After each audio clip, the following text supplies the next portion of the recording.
season long. And we look forward to following his draft process and be a fan of his wherever he ends up.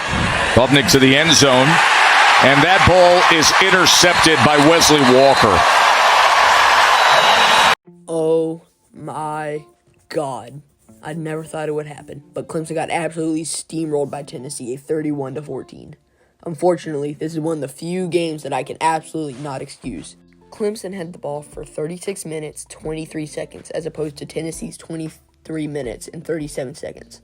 Despite all of this, Tennessee scored 4 touchdowns and a field goal. They only had 20 first downs compared to Clemson's 34.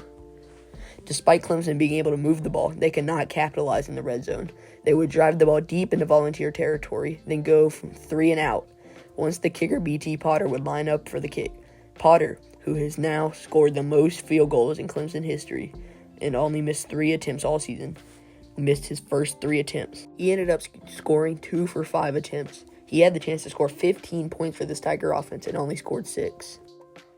Another problem with the Tiger offense last night was the absolutely terrible offensive line performance.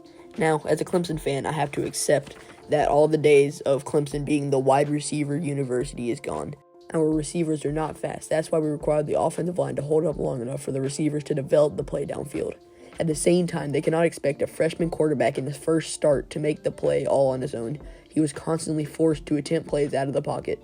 He was being chased by the whole defensive line and forced to go up to 20 yards behind the line. He threw 2 picks, one of which you saw at the start of the video, and the other he threw when forced way behind the line on a play where he needed to convert. Now, the one Tiger touchdown scored was on the goal line. It was an option keeper for Klubnik, which he kept and ran it into the end zone. There was also an unsportsmanlike conduct penalty on the Tennessee defense, which allowed Clemson to take the 2-point conversion at the 1-yard line. Despite being down large late in the game, the Clemson players still showed their determination and grit, and none other than running back Will Shipley. After the touchdown play, he wobbled into the injury tent. But the second he heard that they were attempting a 2-point conversion, he walked back out on the field and took a huge blow to get the 2-point conversion. Will Shipley takes it in for the 2-point conversion. Now, do I believe this is what's going to come next year? No, of course not. We have plenty of time to fix out all the kinks in this offense and defensive side of the ball, and Dabo will learn how to make better decisions come next season. We have plenty of new talent and recruits coming in on both sides of the ball, and a new kicker coming in to the starting position.